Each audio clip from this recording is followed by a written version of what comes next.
10 people who got rich by $1.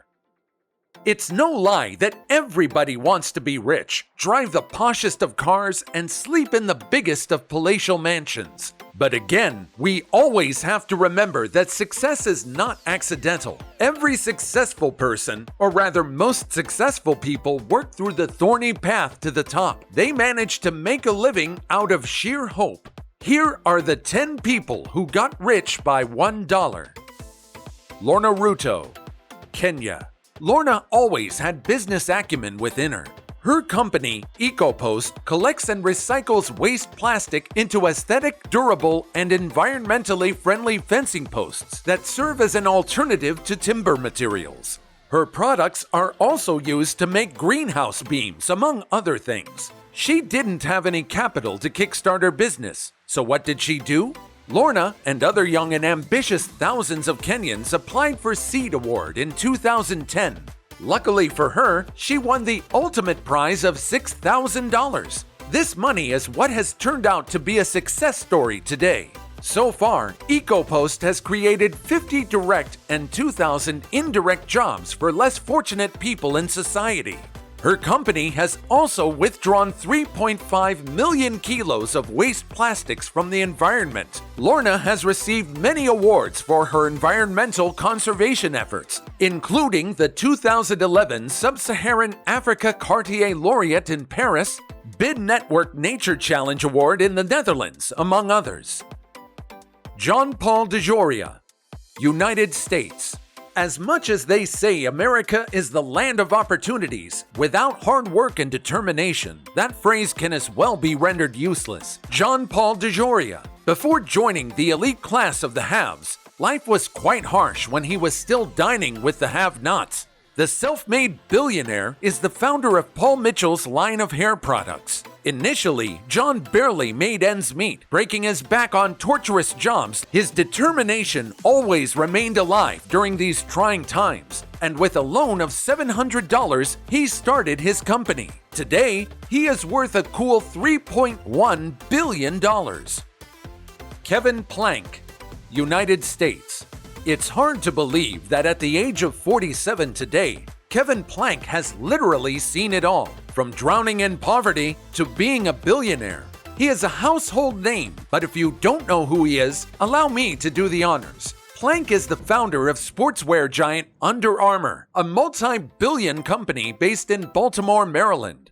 Things weren't a bed of roses for Kevin, though. He had to save $20,000 for years before starting his business. Today, they record nearly $2 billion annually in retail sales and employs well over 6,000 people. Kevin is currently having a jaw-dropping net worth of $1.3 billion. Jason Njoku, Nigeria. Nigeria is the most populated country in Africa, with over 200 million people.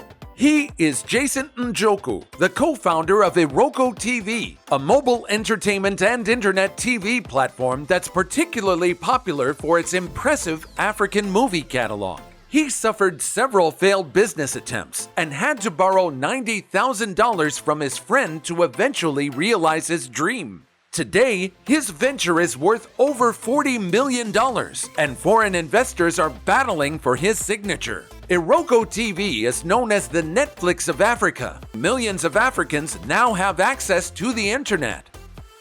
Sam Walton, United States. The guy was poor to the core. After returning from World War II in 1945, Sam borrowed $25,000 from his father-in-law, which he used to buy his first store. As we all know, the rest is history. In the mid-1970s, Walmart was valued at more than $180 million.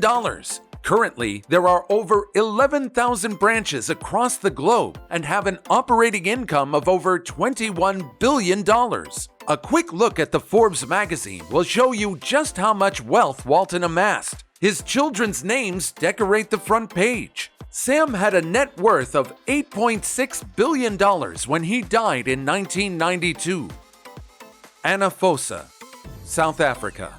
She is one of the most successful pig farmers in the country and commonly referred to as a celebrity pig farmer. Anna started her business in 2004 with only $100 that she took from her savings. She only had 4 pigs to her name. 4 years later, in 2008, Anna put ink to paper her first major deal, signing a contract with Pick n Pay, a South African supermarket chain, to supply 10 pigs a week. By 2010, she supplied 100 pigs a week, pocketing untouched $1.9 million over 5 years. Today, she owns a 350-acre farm and rears over 4,000 pigs. Sophia Christina Amoruso, United States. 36-year-old Sophia is not only a gorgeous, sophisticated woman, she is also hugely successful, currently boasting a net worth of $5 million. The behind-the-scenes of her flourishing career is pretty much inspirational.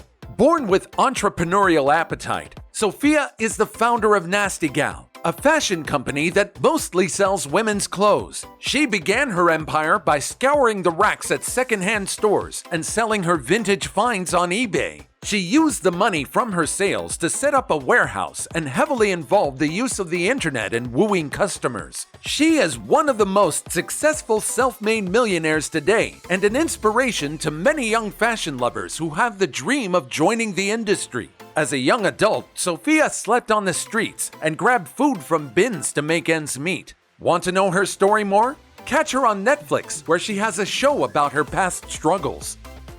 Omg Digital Ghana. 3 young men with the vision of an owl and the will of a lion. The story behind the company OMG Digital in the West African nation of Ghana is so fulfilling. The 3, Dominic Mensah, Prince Boyachi, and Jesse Arangansa, started the company in 2012 while in college. Smartphones and the internet were hitting the peak, and they quickly thought of how they could harness the opportunity.